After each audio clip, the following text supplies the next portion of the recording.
एक आपके यहां का बेलगाम नात वाला सांड जो आपने छोड़ दिया, बीजेपी की मदद करता घूम रहा है, उसको यहीं बांध कर रखो।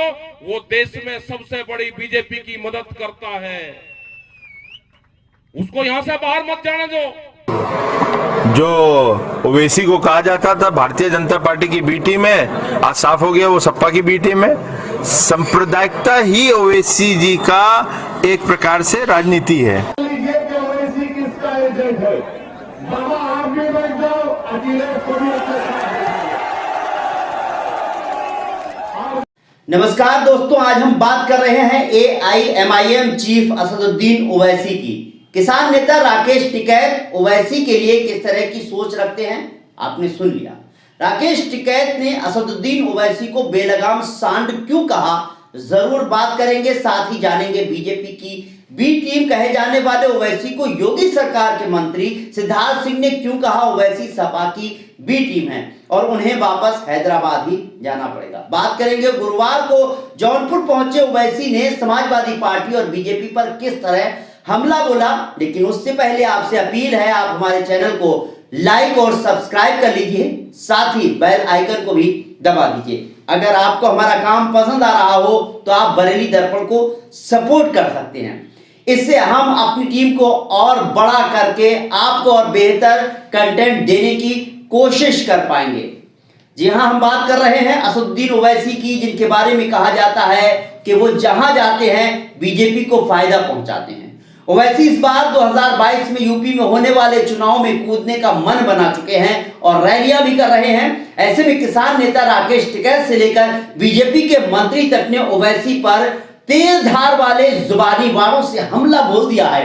वीडियो आप देख ही चुके हैं। इन दोनों मामलों पर हम चर्चा जरूर करेंगे, लेकिन उससे पहले हम बात करना चाहेंगे गुरुवार को जौनपुर पहुंचे ओवैसी के बयानों की। आपको बता दें, 2 दिन पहले गुरुवार दोपहर AIMIM सदर असदुद्दीन ओवैसी जौनपुर पहुंचे। ओवैसी ने समाजवादी पार्टी और बीजेपी पर हमला बोलते हुए कहा कि योगी जी मुझे माहौल खराब करने वाला बताते हैं। कोई हमें भाजपा का एजेंट कहता है तो कोई कांग्रेस का, लेकिन अखिलेश और बाबा मिलकर तय कर लें कि मैं किसका एजेंट हूं। हमारे साथ नाइंसाफी ना हो, इसलिए हमें अपने वोट की अहमियत दिखानी होगी और AIMIM को एक सियासी ताकत बनाना होगा। इस मौके पर ओवैसी ने बीजेपी सरकार के विकास के दावों की जमकर बखियां उधेड़ी। अपनी स्पीच में ओवैसी ने कहा कि मैं वाराणसी से आया हूं, हर जगह सड़कों पर गड्ढे मिले, सड़कें इतनी खराब कि हड्डी और फेफड़ों तक खराब हो रहे हैं। प्रदेश की 50% महिलाओं में खून की कमी है, वो काम करना चाहती हैं पर उन्हें रोजगार नहीं मिल रहा है। खाने पीने से लेकर पेट्रोल तक के दाम बढ़ रहे हैं। प्रदेश का किसान रात भर सो नहीं पाता क्योंकि फसल जानवर चढ़ जाते हैं। इस मौके पर ओवैसी ने कहा कि कानून धर्म के आधार पर बनाया गया गलत कानून है, हम इसका लोकतांत्रिक तरीके से विरोध करते हैं। जिस तरह से तीनों कृषि कानून वापस लिए हैं, उसी तरह से CM को CA NRC को भी वापस लेना होगा। असदुद्दीन ओवैसी का यूपी चुनाव में कूदना बीजेपी को मदद करना है, बहुत से लोग ऐसा ही मानते हैं। यूपी में सांसद असदुद्दीन ओवैसी अपनी ताकत आजमाने और बढ़ाने के तमाम जतन कर रहे हैं। कामयाबी मिलेगी कि नहीं समय बताएगा, लेकिन असदुद्दीन ओवैसी बहुत से नेताओं के निशाने पर हैं। उन्हीं में से एक है भारतीय किसान यूनियन के नेता राकेश टिकैत, जिन्होंने AIMIM के प्रमुख और हैदराबाद के सांसद असदुद्दीन ओवैसी पर करारा हमला बोला है। किसान आंदोलन की बरसी पर हैदराबाद के धरना चौक पर महाधरना को संबोधित करते हुए उन्होंने असदुद्दीन ओवैसी को बेलगाम सांड बताया।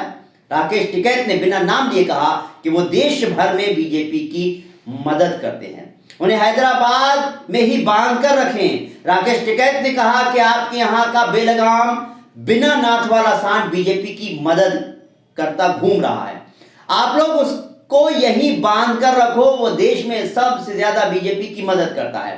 राकेश टिकैत ने आगे कहा कि उसको यहां से बाहर मत जाने दो, वो बोलता कुछ और है, उसका मकसद कुछ और है। ये जांच कर लेना, उसको बांध कर यहीं रखें, उसको हैदराबाद से बाहर मत निकलने देना।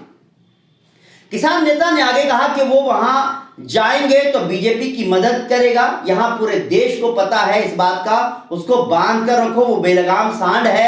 वो ज्ञान कुछ और देगा, वो तोड़ मरोड़ कर काम करते हैं, वो ए और बी टीम हैं दोनों। जी हां, देश की जनता सब जानती है। असदुद्दीन यूपी में अपनी जमीन तलाशने में जुटे हैं, तो यूपी के बड़े किसान नेता असदुद्दीन ओवैसी को बीजेपी को फायदा पहुंचाने वाला बता रहे हैं, बीजेपी की बी टीम बता रहे हैं। तो उधर यूपी के मंत्री सिद्धार्थनाथ सिंह ओवैसी को बीजेपी की बी टीम न मानकर उन्हें सपा की बी टीम कह रहे हैं। दरअसल मिर्जापुर में बीजेपी व्यापार प्रकोष्ठ द्वारा आयोजित कार्यक्रम में भाग लेने आए योगी सरकार में मंत्री सिद्धार्थनाथ सिंह ने सपा और आरएलडी के बीच हुए गठबंधन का और ओवैसी को लेकर अखिलेश यादव पर जमकर निशाना साधा। सिद्धार्थ सिंह ने कहा कि अखिलेश ने बहुत गठबंधन किए हैं, 2017-2019 में भी गठबंधन किया था, जितने भी गठबंधन हुए थे सफल नहीं हुए थे। सिद्धार्थ सिंह ने इस मौके पर ओवैसी पर भी निशाना साधा। उन्होंने समाजवादी पार्टी को बी टीम बताते हुए कहा कि ओवैसी को कहा जाता है कि भारतीय जनता पार्टी की बी टीम है। वो साफ हो गया है कि सपा की बी टीम है ओवैसी। जी हां, सांप्रदायिकता ही ओवैसी जी की एक तरह के से राजनीति है। अखिलेश किसी कंधे का इस्तेमाल करते हैं, वो ओवैसी की तरह सांप्रदायिकता फैलाना चाहते हैं। उन्होंने कहा कि ओवैसी सांप्रदायिकता के आधार पर पोलराइजेशन करेंगे, जिससे कि उनको फायदा मिले। अगर उत्तर प्रदेश की जनता समझती है ऐसा होने नहीं देगी, 2022 में भी उत्तर प्रदेश की कमान सीएम योगी को ही मिलने वाली है। ओवैसी को फिर हैदराबाद जाना पड़ेगा, जहां बीजेपी अपना पैठ बढ़ाती जा रही है। बहरहाल ये सियासत है, एक दूसरे पर आरोप प्रत्यारोप लगाना आम बात होती है सियासत में। अभी तक देखा जाए तो यूपी में बीजेपी और समाजवादी पार्टी ही सबसे मजबूत पार्टियां हैं। ऐसे में समाजवादी पार्टी किन किन पार्टियों के साथ गठबंधन कर बीजेपी को कमजोर करती है, देखना दिलचस्प होगा।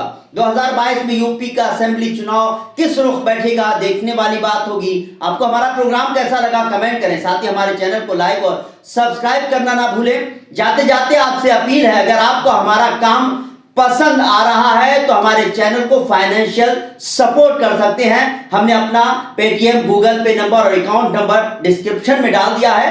आपकी सपोर्ट से ही हम अपनी टीम को और बड़ा और मजबूत करके आपको और बेहतर कंटेंट देने की कोशिश कर पाएंगे। आपको हमारा प्रोग्राम कैसा लगा कमेंट करें, साथ ही हमारे चैनल को लाइक और सब्सक्राइब करना ना भूलें। फिलहाल मुझे इजाजत दीजिए, नमस्कार।